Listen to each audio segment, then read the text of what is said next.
Hey guys, welcome back to my channel. और आज हम पढ़ने वाले हैं फील्ड सेट टैग और लेजेंड टैग के बारे में।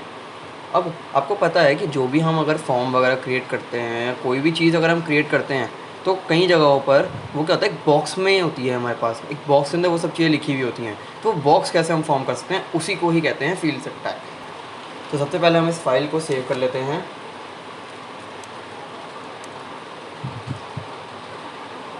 हम ये सेव कर लेते हैं यहाँ पे लेसन 15.html के नेम से। ये मैंने फाइल को सेव कर लिया। अब अपने हम HTML का बेसिक कोड लिख लेते हैं, जैसे कि HTML, फिर हम लिख लेंगे /HTML/HTML।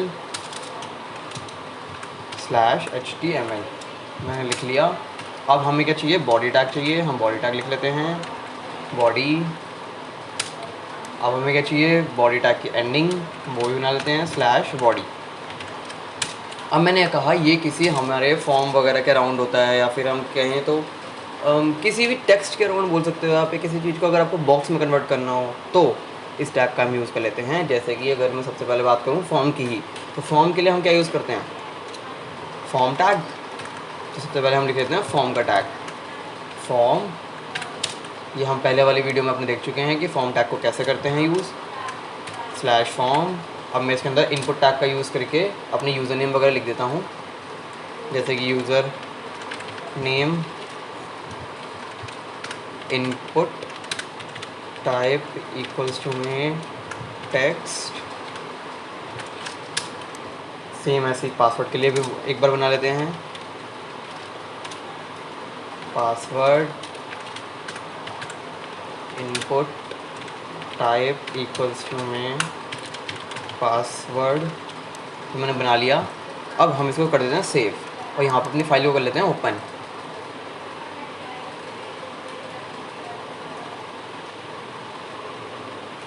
देखिए हमारे यहाँ पे जनरेट हो गया है। यहाँ पे यूज़र नेम भी दिख रहा है, पासवर्ड भी दिख रहा है।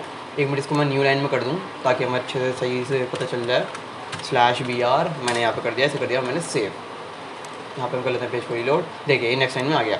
अब हम देखते हैं फील्ड सेट टैग क्या होता है। फील्ड सेट क्या होता है, इस जो मेरा ये आया हुआ है यूज़र नेम और पासवर्ड, इस पूरे के अराउंड एक फील्ड सेट कर देगा, मतलब एक बॉक्स क्रिएट कर देगा। तो जो भी मैं इसके अंदर लिखा हुआ होगा वो एक बॉक्स के अंदर टाइटल रहेगा। जैसे कि अगर मैं यहाँ पे लिखूँ फील्ड सेट, और फील्ड सेट का लगा दूँ मैं लास्ट में एंडिंग टैग, क्योंकि जहाँ से लेके जहाँ तक में मुझे फील्ड सेट करना है मुझे उसके अराउंड लगाना पड़ता है फील्ड सेट। ये मैंने लिख दिया।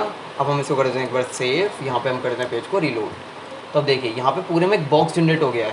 तो ये जो बॉक्स आया है पूरा का पूरा, इसे ही क्या कहते हैं हम, फील्ड सेट टैग। अब आप देखते हो ये वाला जो बॉक्स आ रहा है, मैं नॉर्मल ऐसे ही आ गया, मतलब पूरे वो पेज पे आ ही गया, मतलब जितने में मैंने लिखा हुआ है। पर अगर कहीं पर भी आपने देखा हो कि यहाँ पर जैसे ऊपर की तरफ में कुछ लिखा होता है, मतलब बॉक्स के बारे में, इस पॉइंट पे जो लाइन है यहाँ पर लिखा हुआ होता है बहुत सारी जगहों पर, हाँ ये बॉक्स किस बारे में है या किस टाइप का है, तो वो हम कैसे कर सकते हैं। तो उसको करने के लिए हमारे पास जो टैग होता है उसे हम कहते हैं legend tag. Legend tag.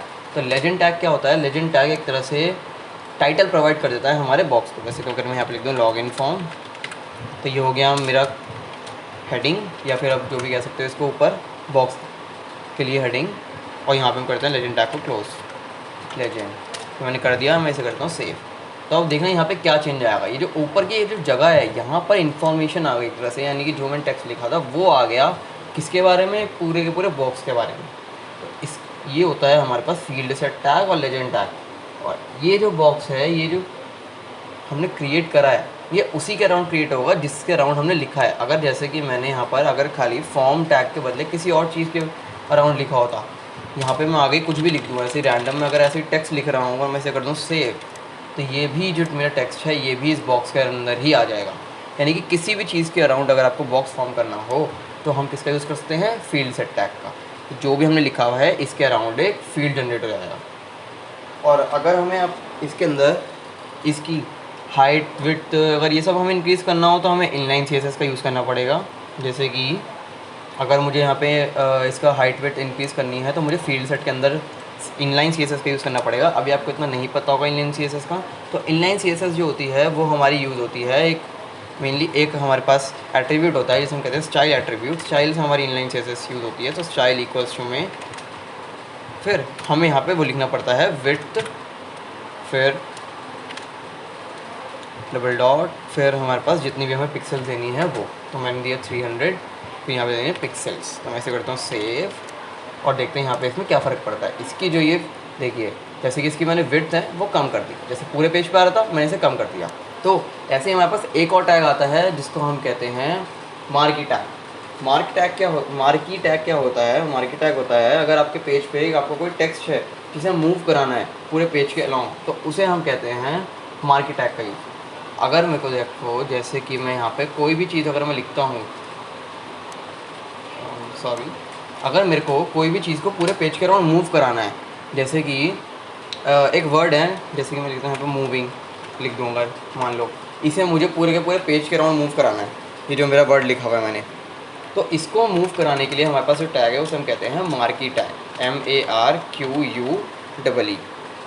Marquee tag जो होता है वो हमारा किस लिए यूज़ होता है? मूविंग के लिए यूज़ होता है। अगर हमें किसी भी चीज़ की क्या करानी हो, मूवमेंट करानी हो, तो हम कौन सा टैग का यूज़ करते हैं? मार्की टैग का। देखिए मैं मार्की टैग की एंडिंग लिख देता हूँ मार्क्वी, मैंने लिख दी है। अब मैं इसे करता हूँ सेव। तो अभी आप जो देख रहे हो ये जो है, देखिए मैंने रीलोड करा तो यहाँ पे क्या आ रहा है, ये टेक्स्ट मूव होना शुरू हो गया। यहाँ पे नीचे आप देख सकते हो ये मूविंग में आ रहा है। तो जो मैंने जो भी टेक्स्ट लिखा था वो कहाँ से आ रहा है? मेरा राइट टू लेफ्ट मूव हो रहा है। इसकी जो बाय डिफ़ॉल्ट डायरेक्शन है वो राइट टू लेफ्ट होती है। अब मैं चाहूँ तो इसे कहीं पे भी मूव कर सकता हूँ, जैसे कि मुझे अप टू डाउन करना हो या फिर विड्थ चेंज करनी हो, हाइट चेंज करनी हो, तो वो भी कर सकते हैं हम। या कहाँ से कहाँ तक मूव कराना है हम वो भी चेंज कर सकते हैं। उसके लिए हम यूज़ करते हैं कौन सा एट्रीब्यूट? Direction attribute. जैसे कि मैं यहाँ पर लिखता हूँ डायरेक्शन इक्वल्स टू में अप, तो ये मेरा अप जाना शुरू रहेगा। इसलिए मैं यहाँ पे लिख दूँ अप, मैंने अप लिख दिया। और ऐसे ही अगर मैं इसकी हाइट और विड्थ भी कर दूँ कि मुझे अप और डाउन में कितना चाहिए, तो उसके लिए ना हमें विड्थ डिफाइन करनी पड़ती है। जैसे कि विड्थ इक्वल्स टू में अगर मुझे 100% में करना है तो 100 लिख दूँगा मैं यहाँ पे 100 और परसेंटेज, तो ये पूरे पूरे विड्थ में और पूरी पूरी हाइट में चला जाएगा। हाइट इक्वल्स टू में 100%, मैं इसे करता हूँ सेव। यहाँ पे हम कर लेते हैं अपने पेज को रीलोड। तो देखिए अब ये लेफ़्ट टू राइट जा रहा है, राइट टू लेफ्ट जा रहा है। अब देखते हैं अगर मैंने ये कर दिया तो क्या हो जाएगा। देखिए मेरा नीचे से ऊपर आ रहा है, नीचे से ऊपर आ रहा है ये, और कहाँ पे आ रहा है? पूरे के पूरे पेज पे मूव कर रहा है, ऊपर तक जा रहा है ये। इसे हम कहते हैं, अगर मुझे ऐसे इसे कम करना हो तो मैं यहाँ पे कम भी कर सकता हूँ कि मुझे कम जगह पे हाइट पे कराना है। हाइट में अगर यहाँ पे कर दूँ 50 या 55 कर देते हैं और मैं इसे करता हूँ सेव। देखिए मेरा जो ये टैग है ये खाली 50% से शुरू होगा। जैसे मैंने इसे एक और बार रिफ्रेश करता हूँ, देखिए ये मेरा कहाँ से शुरू हो रहा है? यहाँ से ही। तो ये मेरा 50% पोर्शन है, ये जो मेरा है 55% पोर्शन, तो वहाँ से शुरू होगा ये।